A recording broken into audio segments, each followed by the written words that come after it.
Thank you, Suzanne. Welcome. Good morning, ProMatchers. Good morning. What a lively group.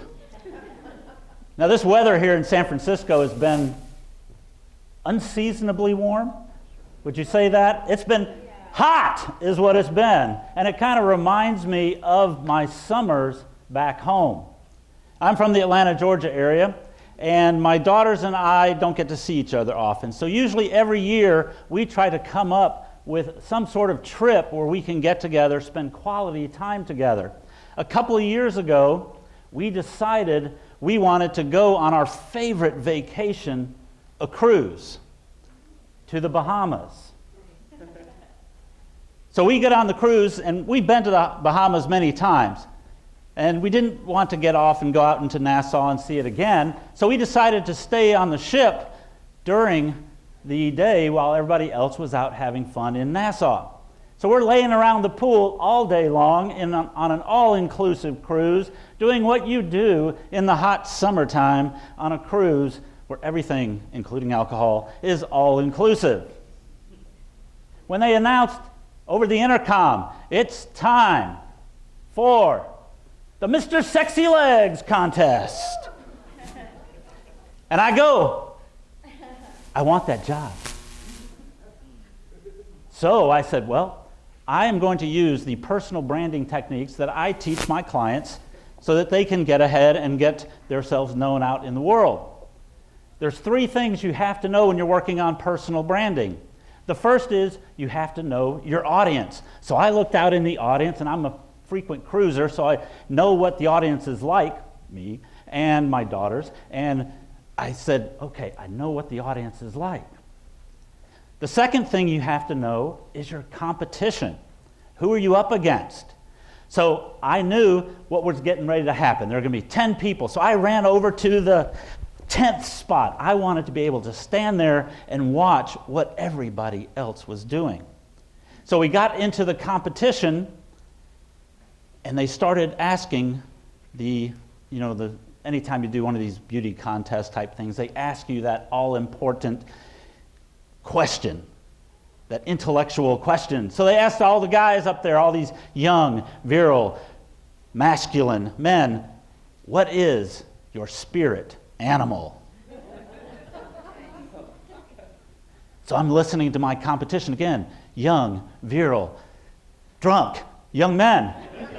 And I'm listening to them, and they're lions and tigers and bears. Oh my! There was thank you. Yeah, there was even a liger in there. A lion and a tiger. I have never heard of one, but I'm listening all the way down, and I hear the last one, and I finally think, one of the key things you have to do when you're setting yourself apart in personal branding is you have to be something different, or be a little bit more creative and different than your competition. I go, I'm a bunny rabbit. And you know what we're famous for.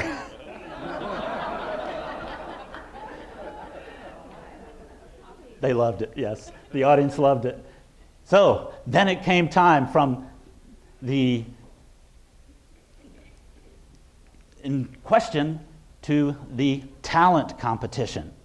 They always have a talent competition. I don't know if you've ever been on a cruise ship and watched these competitions, and you get a bunch of drunk young men going and parading their competition of their dances. That's really what they do mostly, is dances. They get up there and they start shimmying and shaking. They get up in the judges and they start rubbing on the judges, and I go, that's not me. I'm a little old for that. And I also know my audience. My daughters already told me they don't like that kind of thing. So I said, okay, I'm not going to do that. I'm going to do something different, something my competition can't do. So a cartwheel, 2 back rolls, 2 splits. What? You don't believe that? You seem to doubt that. I got a raring applause. So then it came to the other competition, the modeling competition, where I get to show off my sexy legs. Now, why do you laugh?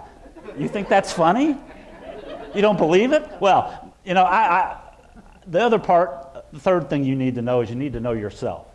What are your strengths? What do you have that can set you apart from other people? Well, I know at that time that I really had fairly good legs, athletic legs, because like Suzanne said, I had been doing a lot of hiking in the Bay Area hills. I'd been doing a lot of urban hiking around San Francisco, up and down the hills of the streets of San Francisco, and I had fairly decent legs to model. So I did, and my daughter comes running over there and she goes, "Darn, Dad, I didn't realize your legs were so toned and pasty white." So I knew I had a little bit of an edge there, but when you look at the other people, I go, well, I don't know if I actually am qualified for this particular job. So anyway, I'm up there, and we get through that competition, and one of the things you need to think about with personal branding is the use of social media. Social media is a very big key if you're trying to do personal branding. Get your name out there, let people know what your skills are. I had my personal social media department out there. My daughters were running around, hey, you should vote for my dad, vote for my dad. He's great, he's really cool. So social media really works, because after all these competitions, they did the judging, and all of a sudden, Tony Woodall was crowned Mr. Sexy Legs 2017. Yeah! So, just so you know, this was me back in 2017. So if you had your doubts, I did too. Have you ever tried out for a job that you thought you were underqualified for? Well, I certainly did if you look at the candidates there, but I did get Mr. Sexy Legs 2017. And sometimes you really feel like you're underqualified for a position. I was the oldest person in that lineup. I was also the heaviest person in that lineup. And, well, that just doesn't usually work when you're being Mr. Sexy Legs. But you don't have to always be the best qualified to get the position that you want to achieve. And I wanted to achieve Mr. Sexy Legs. Now, the great thing about it is I got to walk around the cruise ship for the next few days. Hey, Mr. Sexy Legs. Hey, Mr. Sexy Legs. Because everybody that had a little bit too much to drink on Saturday had to spend Saturday night in their room doing the one thing that is also important in social media, and that's video. Video is key if you want to get recognized, you want to have video. So everybody got to watch me win Mr. Sexy Legs. So I got known as Mr. Sexy Legs on that cruise. That was a turning point in my life.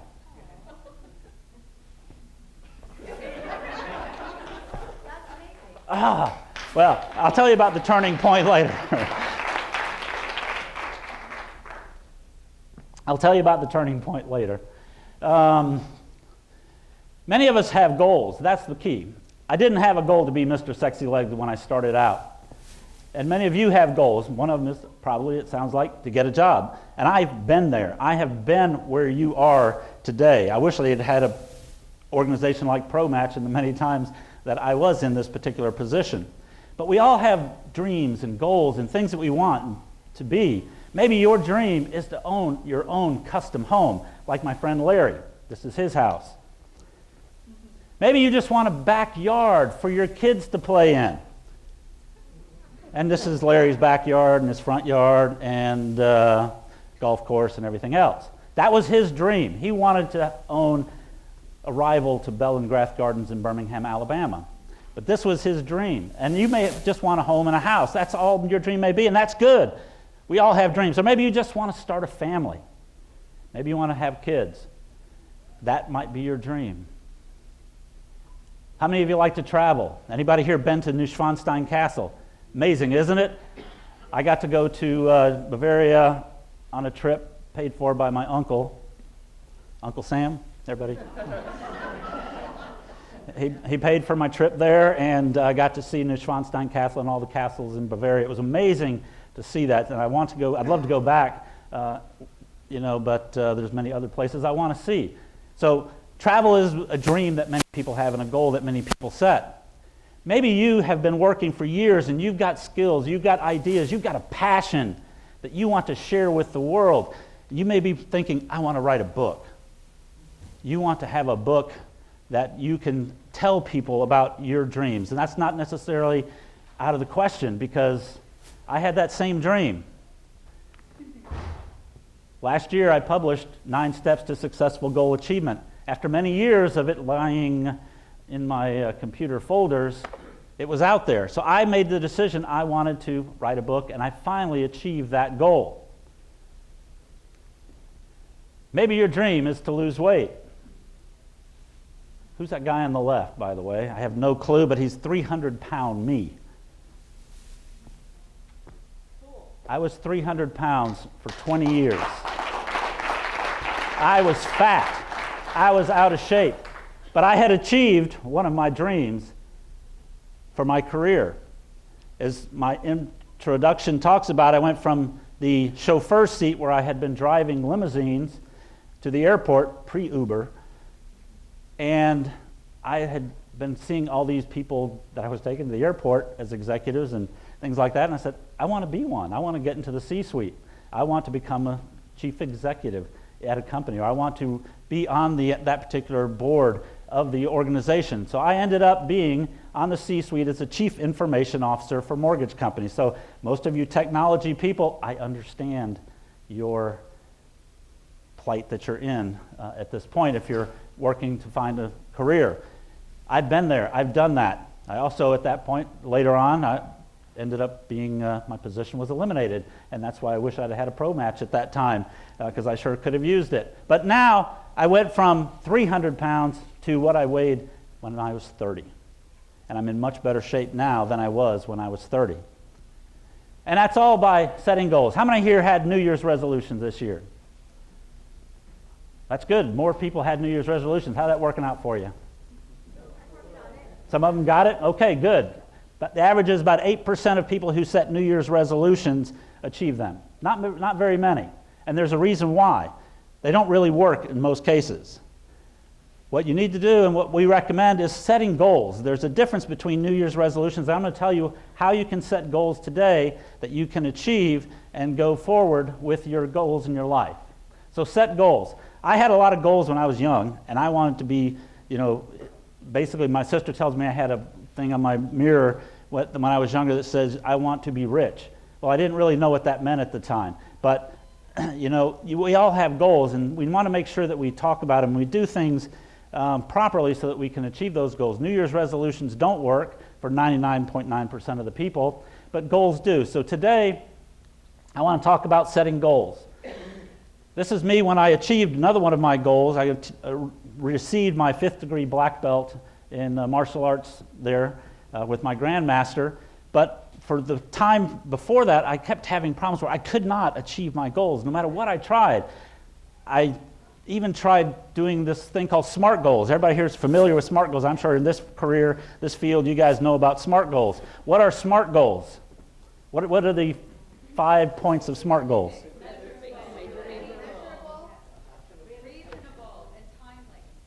Specific, measurable, achievable, reasonable. That R is the one, a tricky one, because everybody does it differently. And timely or time bound. So would you mind handing that to her? Thank you.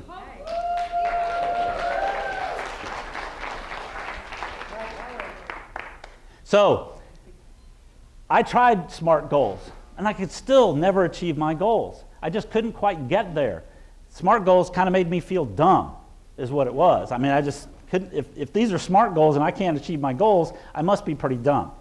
Well, what I found out as going through the martial arts, we started doing some training where we were actually doing energy perception and danger perception. We wanted to be able to feel the negative energy of people who wanted to hurt us. And it's amazing what the mind can do. We did some exercises where we could actually end up reading people's minds. I know that sounds weird, but I actually got to see 3 people and actually visualize them exactly as they looked, the guy sitting across from me in an exercise that we had.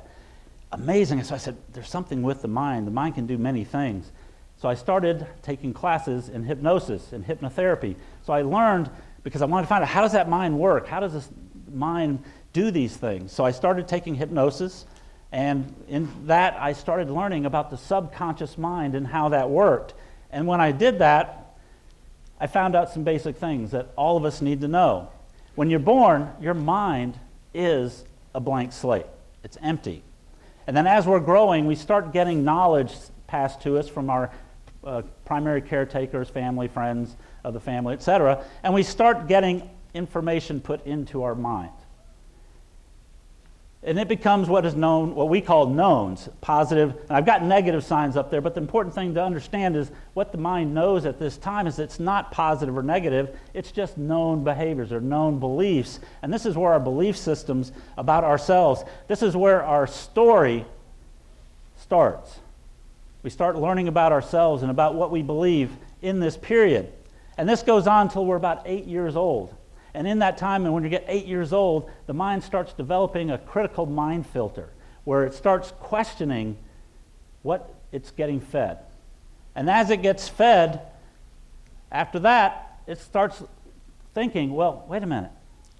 You want to do this? You want to become successful? You want to earn more money? Well, it starts looking in your knowns, in its belief systems, and you may have been told at one time as a child that money is the root of all evil. Or you may have been told that, I can only make a certain amount of money because I have not gone to college. I was taught when I was growing up that you cannot be successful unless you get a college degree. And then I was told by my parents many times, you're not college material. Well, my mind, as I was growing up, that's the truth. It just takes that in as this is true. It doesn't know if it's positive or negative. It just takes it as the truth. So what I found out as I'm starting to become a person with goals and trying to be successful, I find out that, well, I'm as successful as I need to be. Our brain is there to protect us. It's not there to make us successful. And it will make you as successful as it knows you are supposed to be. So what it does is it starts blocking those particular requests that you send to it. Well, in hypnosis, that's what hypnosis is. It is going in and giving the subconscious mind and giving the mind enough stimuli so that we break through that critical mind filter. And then through hypnosis, we go through and we put in those positive thoughts that are now positive for us and remove those limiting beliefs. Again, not necessarily negative, but limiting beliefs that we may have had. That's the whole purpose and what happens with hypnosis. So we utilize that to find, how we can change those limiting beliefs in hypnosis. Well, as I started learning this, I started looking back at how I set goals and how I've been taught to set goals with SMART goals and other techniques. And I said, we need to start taking some of these skills that we're using in hypnosis. And our teacher, Dr. John Kappas, he would give us these programs and these things that we could do. And I started putting together a different plan, a different way of setting goals. How many of you have set goals and you start getting down there and you feel like you're running down the field, you're getting there, and all of a sudden you have that goalie jump up there and knock your goal out of the net? How many of you have had that happen? Yeah, many of us. Well, I decided at that time that I do not want our mind to play goalie for the other team. We want to change that behavior. We want to change that so that we can control what our goals are. And because of that, I needed to start working for myself. I wrote it down and I started thinking, well, I need to tell other people about that. So that's what made me decide to write my book, 9 Steps to Successful Goal Achievement. I wanted to share that information with you and everybody else because it's important to go through our lives being able to control our mind. Now, I'm going to talk about the 9 steps. And the first one I'm going to talk about is step number 1, which is write it down. How many here, when you do goal setting and you write them down? Excellent. That's great. I think ProMatch here teaches a lot of the great things that I talk about here tonight, so that is great. But write them down is critical to getting and achieving your goals. Napoleon Hill wrote a book back in 1938, Think and Grow Rich, and at that time he interviewed all the successful people at that time, and he asked every one of them what made them successful. What did they do? Well, one of the top things that every single one of them had was clearly defined, written goals. Goals have to be written down, not just thought about. That's why New Year's resolutions typically don't work for most people. They don't really write them down. They just say, I'm going to lose weight. I'm going to be a better person. What is that? What are you telling the mind? What does the mind know? So you want clearly defined written goals. Now, when I was growing up, there was this study from Yale where they had interviewed graduates in 1953, and they asked them what they wanted to be and what their goals were and everything else. 20 years later, they went out and re-interviewed those same people and the rest of the class, and they asked them how they had done, and they found that the majority of the people who wrote their goals down did significantly better on achieving their goals. Well, we found out a few years ago, earlier this 2000s or so, that report never happened. Never happened. It was. I think they also found out that it's the first evidence of fake news.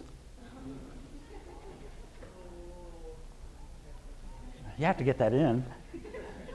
But that said, I use that every motivational speaker I ever talked to and listened to during the time I was growing up. They all said that same Yale study. It never happened. But Dr. Gail Matthews at Dominican University in San Rafael, she heard that same thing because she'd heard about the Yale study. So she said, I'm a psychologist, I'm at a university, we'll do a study. So she did. She did a professional study on goal setting, and she took her team of volunteers, and she found out that you're 42% more likely to achieve your goals if you write them down. 42%. Would you like to increase your odds at anything by 42%? Absolutely. Writing your goals down is one of them. So that's important. She proved that now that actually does work. There are those who wrote their goals accomplished significantly more than those who did not write their goals. So it's now a proven fact, not fake news. Now, the other part that they mentioned is clearly defined written goals. You have to be specific about your goals. It can't be, I want to lose weight. It can't be, I want to be rich. It can't be vague. You want to make sure it's clearly defined. You have to be specific. Everybody loves a good story. What does a story do? It gets you hired, right. Thank you. I had to do it. Your story will get you hired. And there's a reason for stories. Stories are important. You don't want to say, I will weigh 185 pounds on 12/31, because stories are what we learn by. Stories are what our mind processes by. We've been raised on stories for centuries, thousands of centuries, around the campfire, everywhere, but people love stories, and our mind loves stories. When I set my goal in January of 2018 to achieve my goal for losing my weight, I wrote in my goal when I wake up on December 31st and go into my bathroom, I'm going to step on my scale, and I'm going to see 185 on the scale, and I'm going to pump my fist, and I'm going to give a shout out, woohoo! Happy New Year, Happy New You. And I would see that every single time. Now, don't you think that has a bigger impact than I will weigh 185 on 12/31? Yeah.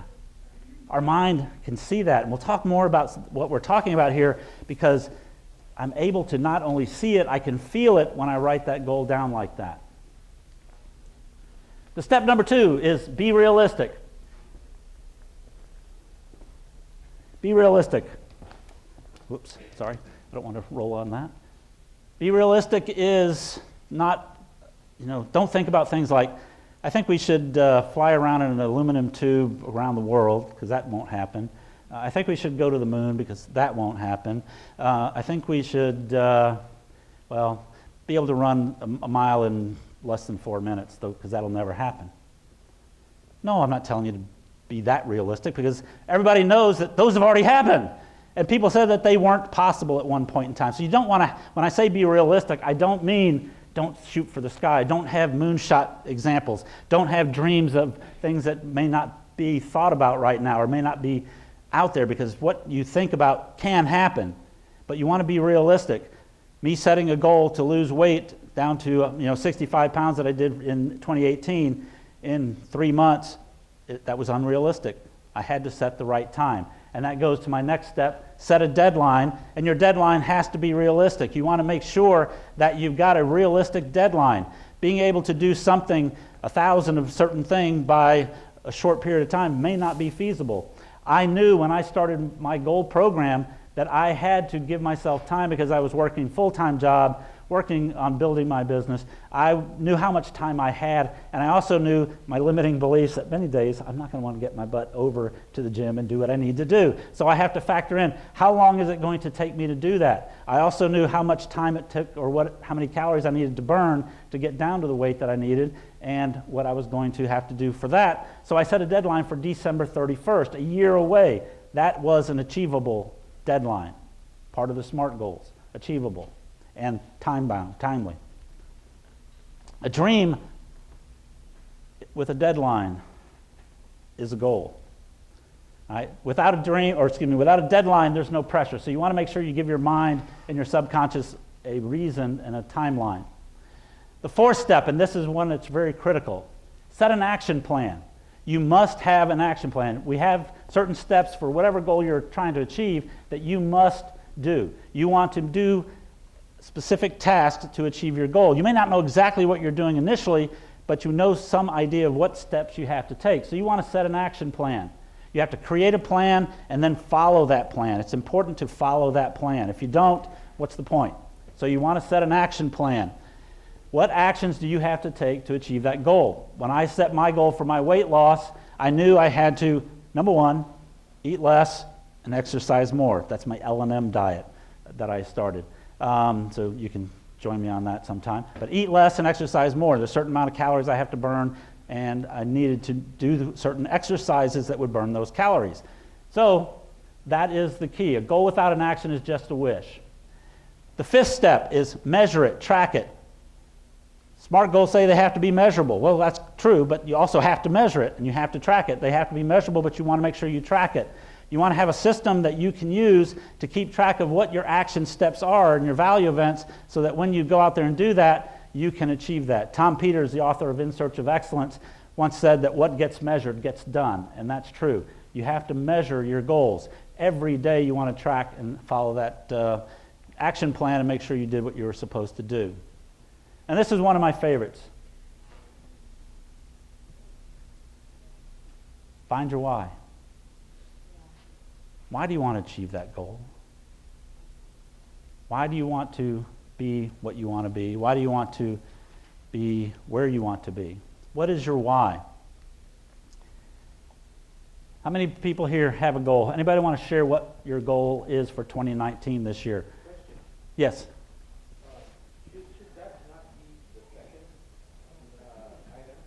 Should that not be the second item? Should that not be the second item in the steps? Yeah. Well, we'll talk about steps in a minute. But the steps aren't in order. They're just steps.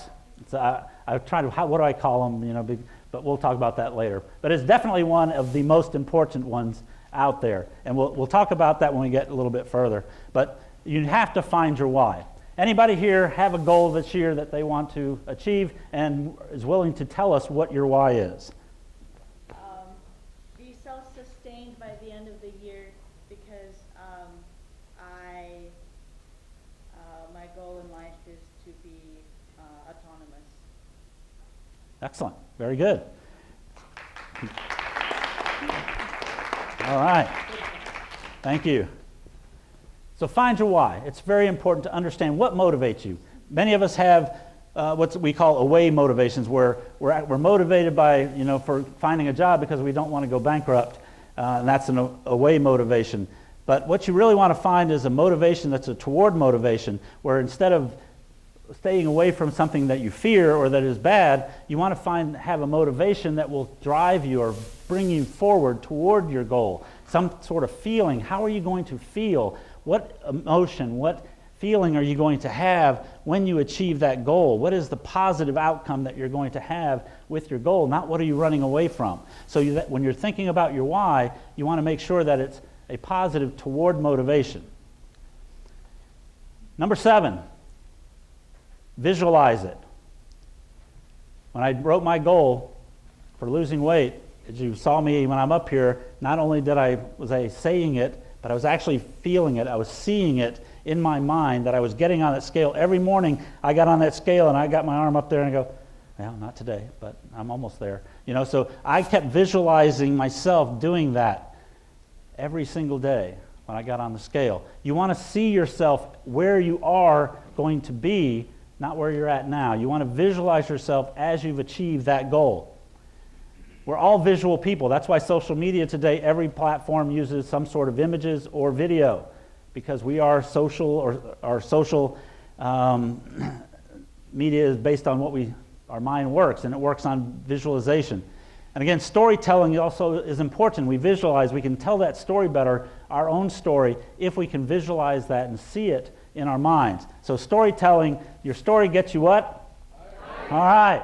So, how many here know this guy called Michael Phelps? Absolutely the best swimmer ever. When Michael started training with his coach at 11 years old, his coach started teaching him visualization, started going over in his mind every single day the video and the picture of himself getting up on the platform, the gun being fired, him jumping in the water, swimming to the end, doing a perfect turnaround, heading all the way back and winning that competition in record time. Every single time Michael walked past him on the way to the platform, his coach would tell him, "Michael, play the video." Every time he did while he was swimming, he was not concentrating on swimming. He was seeing himself winning in his mind. Play the video. Matthew Walker is a professor at UC Berkeley, and he was talking about that visualization is 50% as effective as physically performing the skills. 50% as effective of changing the neuroplasticity in our mind for a positive benefit. You can play and it can rewire your brain to be positive and to work. There's been studies with basketball players where they've had them do free throws, and they had people that didn't ever practice and didn't really ever throw a free throw. And then they had those who practiced free throws, constantly. And they had a group that all they did, they never threw a ball, they just visualized themselves shooting a free throw perfectly and getting it in every time. After that, the studies proved that the ones who didn't do anything, well, they didn't get many in. Those who practiced and did it, got a lot of them in. Those who did it visually got almost all of them in. And they never shot one free throw. Because the mind can teach you. How many have heard practice makes perfect? It doesn't.